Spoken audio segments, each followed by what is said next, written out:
vida para aquilo que eu achava que era melhor para a minha vida. E convido você, que é meu amigo que está aqui, a fazer essa experiência que eu um dia fiz. Essa experiência em que eu tive que perder, mas eu perdi para ganhar. Então, fundamos essa gangue lá, vivemos aí bailes funks, aí no VUAC, né, como quem conhece aí, quem já foi. Tinha o tal de VUAC, a gente ia, o Vesperal, aí tava toda lá pra conta. A gente ia lá para beber, para brigar, para entrar em confusão com as próprias pessoas do bairro. Pode ser que tem irmãos que nem gostam de mim pelo que eu já vivi. Eu quero de antemão pedir desculpas publicamente diante dos irmãos e diante de você, se algum dia eu lhe ofendi.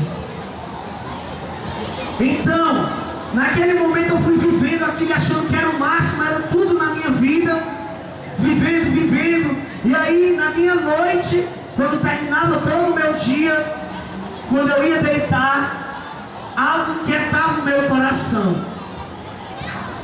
Poxa vida, os meus irmãos têm outros amigos meus que estão vivendo algo e eu não tenho coragem de viver. Mas eu não tinha coragem de falar para o Senhor com essas palavras. Eu falava para mim mesmo, eu dizia: eu sou um covarde, eu não tenho coragem, eu não vou dar o meu braço a torcer. Eu ficava imaginando o que as pessoas iriam pensar de mim, o que os meus amigos iriam pensar de mim, se eu voltasse atrás de tudo aquilo que eu formei com eles. Eu era uma pessoa que, para mim, a minha perspectiva de vida, com toda certeza, eu já ouvi isso em oração, eu não teria passado nem dos meus 25 anos. Eu teria sido morto, eu teria assassinado alguém, com certeza, porque a vida que eu vivia era uma vida que me levava à destruição, própria ou dos outros. Mas como o amor de Deus por mim sempre foi tão forte na minha vida, mesmo eu rejeitando, mesmo eu renegando, mas como diz a palavra, nós renegamos a Ele, mas Ele não nos renega. Deus não nos despreza, não nos abandona. Pode uma mãe esquecer-se de um filho, mas o Senhor Jesus, Deus, não se esquece de nós. Embora nós estejamos na mais profunda lama, embora nós estejamos na mais podre das nossas misérias, Deus vai até onde nós estamos para nos trazer de volta para a verdadeira vida. E assim Ele fez comigo. Eu rejeitava, eu negava o Senhor, eu ridicularizava aqueles que falavam do Senhor. O meu coração se aperta muito quando eu falo dessa parte, porque foi a parte em que eu sei que foi Deus e Nossa Senhora que me trouxe de volta para uma vida, porque eu não tinha vida. Então, uma certa vez, cansado já de dizer não para os meus amigos, dizer não para Deus, eu fui deitar na minha casa, deitado na cama, eu comecei a ter um sonho. E esse sonho para mim foi um sonho profético, um sonho que Deus permitiu que eu tivesse. E no sonho eu via nitidamente a cara do inimigo, o rosto, a face do inimigo sorrindo para mim. E no momento em que eu tinha aquele sonho, eu me tremia muito. Então eu acordei. Quando eu acordei, eu olhava para o teto da minha casa e eu via aquele mesmo rosto. Eu fechava os meus olhos e eu via aquele mesmo rosto. E eu já não estava dormindo, eu estava consciente. Então, tendo aquela perturbação do inimigo, eu ouvia a voz dele. Ele dizendo: você não vale nada, ninguém se importa com você, se mate, tire a sua vida. Para mim era muito difícil ouvir aquilo, porque na verdade o que eu estava ouvindo era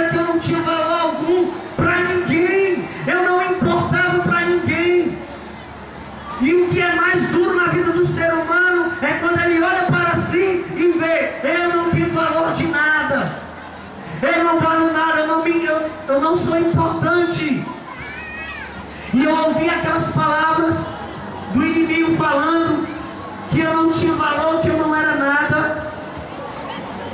Eu senti no meu coração um aperto muito forte, um aperto totalmente depressivo. E naquele momento, no cúmulo de uma depressão vivida naquele momento, eu atendi a voz dele. Quando ele me pedia: te mata, tira a tua vida, pois você não vale nada. E ele começou a me dar a visualização de como eu poderia fazer isso. Eu comecei a ver, ele me mostrava que na cozinha da minha casa tinha uma faca num determinado lugar. E ele me impulsionava e eu ia ao encontro, passando de vão em vão da minha casa, ao encontro daquele instrumento que para mim seria o da minha morte. E eu andava, eu me levantava chorando em lágrimas, não aguentando mais resistir. Eu não queria fazer, mas eu não tinha forças. Humanamente eu não tinha forças, e espiritualmente eu não queria dar o braço a torcer. Eu não queria pedir ajuda a Deus para que Ele me livrasse. E eu fui andando. Quando eu passei pelo quarto da minha mãe, eu vi a minha mãe deitada.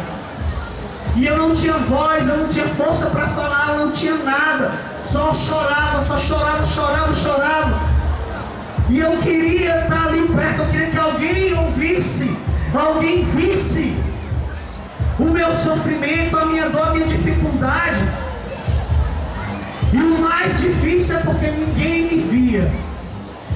Então cheguei na cozinha onde estava a faca e olhei e eu ouvi mais uma vez a ordem dele, que dizia: vai, mata-te agora, corta os teus pulsos, pois ninguém vai te dar valor, não vão nem chorar a tua morte.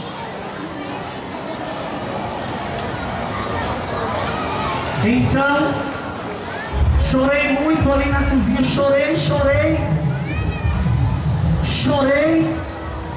e eu senti um impulso que não via das minhas próprias forças, mas um impulso que era certamente divino. E eu corri para o banheiro da minha casa. Logo depois da cozinha era o banheiro, então eu me escondi no lugar mais humilde, mais pequeno da minha casa. E eu fiquei lá escondido, chorando, e eu sentia algo muito forte no meu coração queimar. E agora eu partilho para vocês que eu estava sentindo essa mesma força. Agora ali, antes de vir para cá, eu sentia algo diferente no meu coração. E eu dizia: meu Deus, que eu não tenho um infarto aqui, mas que eu consigo falar.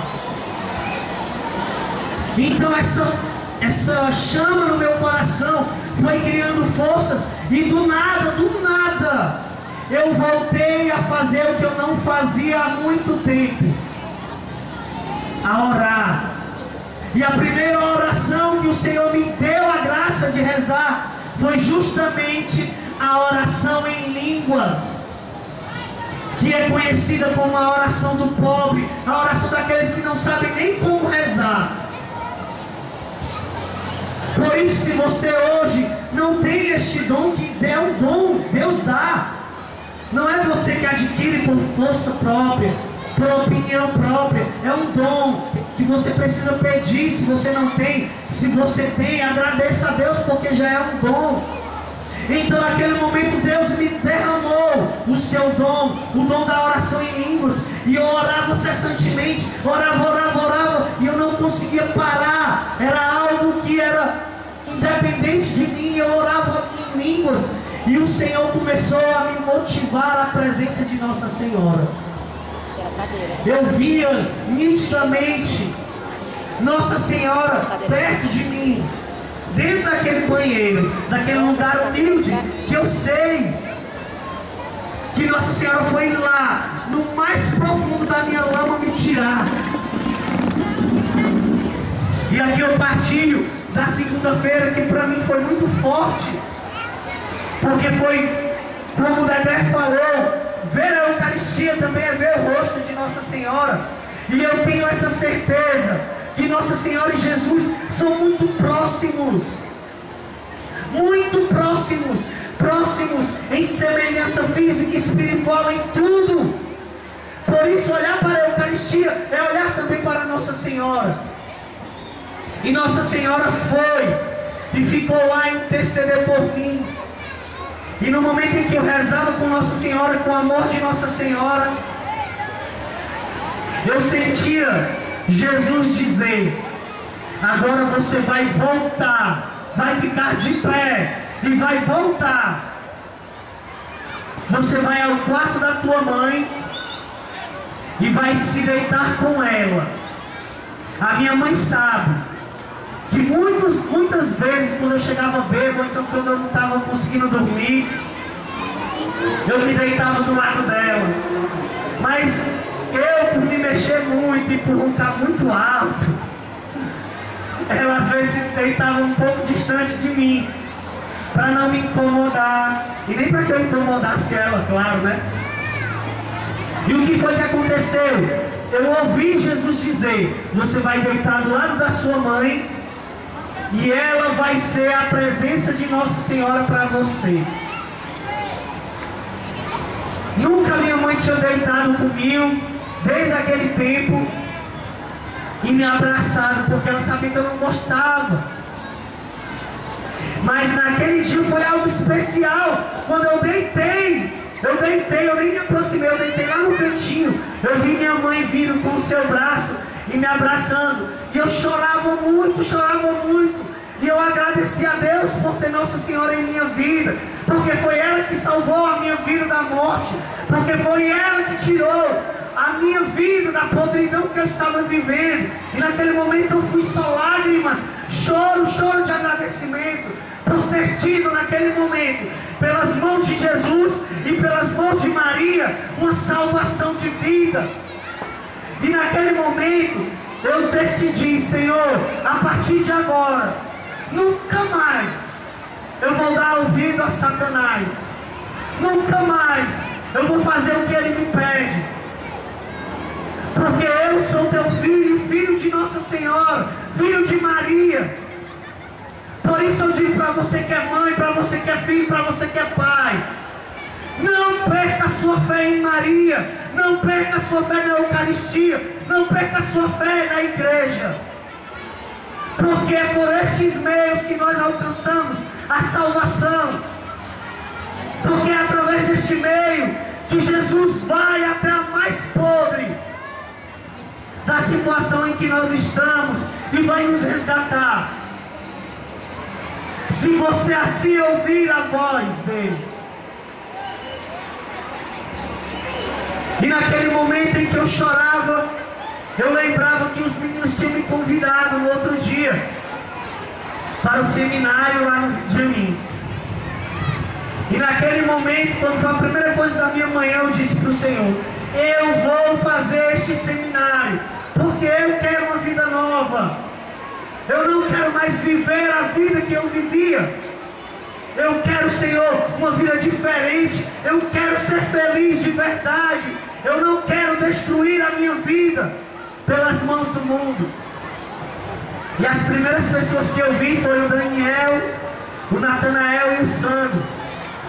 E quando eu disse para eles, eles vieram até mim, sem me convidar mais, que tinham desistido, tinham cansado dos nãos. Eles chegaram perto de mim e eu disse a eles: eu quero uma ficha do seminário. Eu vou fazer um seminário de vida no Espírito Santo.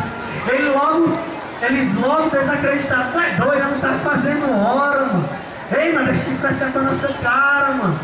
E eu disse seriamente: eu quero fazer. Se vocês não trouxerem a ficha, eu vou lá. Embora só tenha eu lá, eu vou, porque eu quero uma vida nova. E aplaude o Senhor por isso.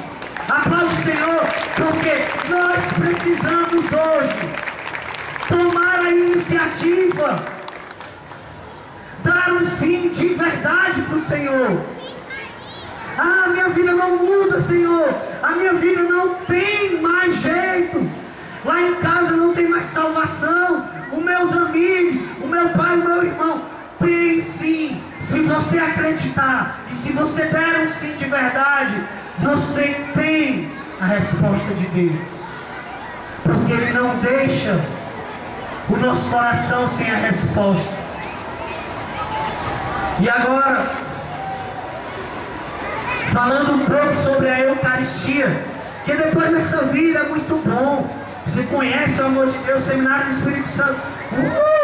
Poder foi massa. Depois é que a batalha é.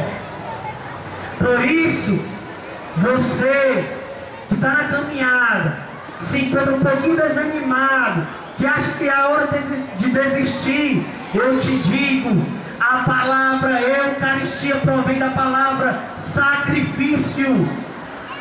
Eucaristia quer dizer sacrifício. Se você não sacrifica um momento, se você não sacrifica um lazer, se você não sacrifica uma hora para estar diante de Jesus, para vir para a Santa Missa, para ir para o teu grupo de oração, não tem como você seguir em frente. Por isso muitos desistem, porque no primeiro momento de provação, basta Deus pedir só um pouquinho de você, você já acha que não, Senhor, é demais para mim. E esquece que toda a tua força, a força do teu sacrifício, não provém de ti, é uma graça, é um dom que Deus vai te dar, que se chama o dom da fortaleza, para você viver aquele sacrifício. E aqui eu faço a lembrança de Abraão. A Abraão foi pedido um dos maiores sacrifícios que é pedido a um homem, que é a vida do seu próprio filho.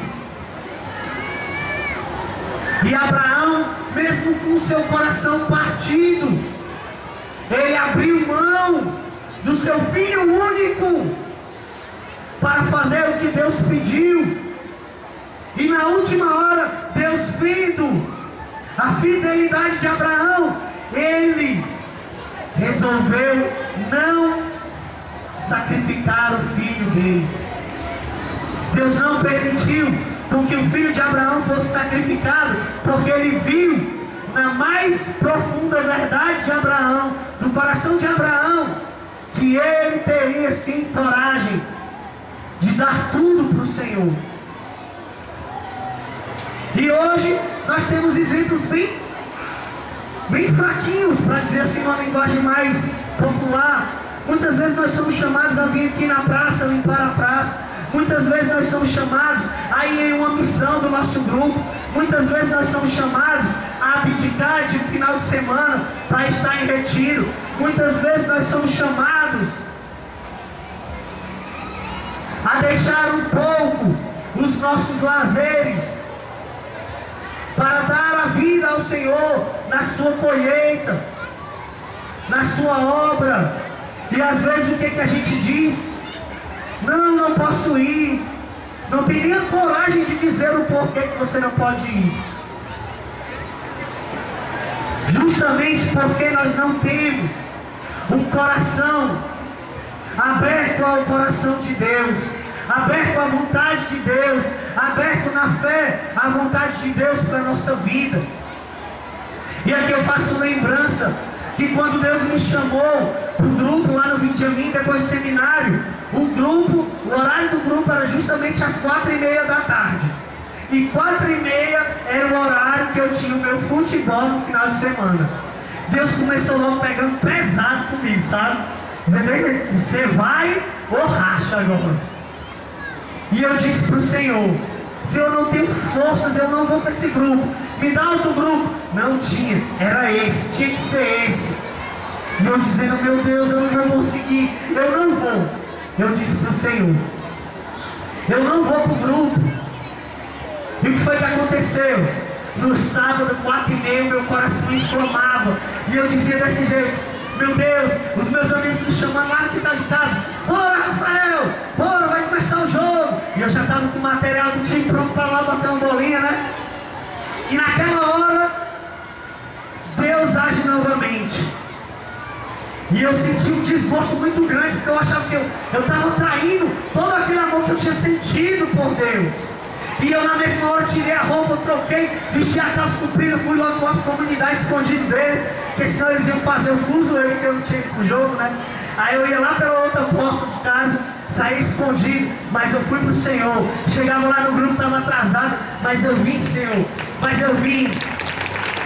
Isso tudo é porque nós não precisamos se fazer que somos fortes para o Senhor. Eu sou fraco, Senhor, eu não tenho coragem, eu posso até dizer não, mas o meu coração quer dizer um sim a Ti. Então naquele momento que Deus vê o teu coração, Ele vai te dar a força. Se o teu coração de verdade quiser o Senhor, Ele vai te dar a força para renunciar, para sacrificar, para dar a vida se preciso for por Ele. Através de Deus, Deus é a nossa força. Eu, Rafael, você não tem força nenhuma. Precisamos todos os dias dizer: Senhor, eu sou fraco, eu sou pobre, eu sou pecador, ajuda-me, aumenta a minha fé, dá-me forças para vencer o pecado, para vencer as artimanhas do inimigo, para dizer não para o mundo. E naquele grupo de oração eu chorava, porque para mim era muito difícil. Era como se eu também estivesse deixando os meus amigos. E eram amigos que desde a infância eu os conhecia. Todos os amigos da minha rua eu os conheço de infância. Então para mim era muito difícil renunciar àquilo. Não era fácil, era um espinho na minha carne renunciar a toda aquela minha vida. Mas Deus pede a nós, e não se iluda, não se engane, pensando que Deus pede um pouquinho só de você. Às vezes o teu pouco que tu quer dar é você se enganando, e às vezes o muito que tu quer dar, você também se engana, porque você hoje, eu vou para a igreja toda semana, não sei o que, aí vai e vem, tudo é o Senhor. Aí você cai numa espiritualidade de se achar que tem força para ir toda semana, e quando bater o cansaço da batalha, o cansaço da vida espiritual, não porque a vida espiritual te canse, mas porque a vida espiritual é uma batalha que nós travamos em nossa carne humana, em nossa humanidade, contra as coisas que o inimigo nos oferece. E no momento em que você cair, você vai olhar para você e dizer: poxa, eu não sou tão forte quanto eu pensei. Então, é hora de parar. Não se engane. Deus sabe o quanto Ele pode pedir de você. Tenha o ouvido atento à voz de Deus, e não a tua voz, e não a voz do mundo. Deixe Deus agir na tua vida na medida em que Ele quer agir. A mim Ele pediu dessa maneira, a você Ele pode pedir de outra. O teu muito hoje é diferente do meu muito. O teu pouco é diferente do meu pouco. Então o testemunho de vida que você escuta, como esse que eu estou querendo dar aqui para vocês, não é para que você siga ao pé da risca, de acordo com a minha vivência. É para que você traga esse testemunho para a tua vida. E na tua vida você procure viver, na medida que Deus te pede, aquilo que você ouviu. Então, lembrando essa palavra Eucaristia, que nos remete ao sacrifício, eu convido você a sair nessa noite refletindo: Senhor, o que eu posso sacrificar? O que eu posso renunciar para te dar, Senhor, um sacrifício de louvor, para te ter mais, para ter mais tempo para ti?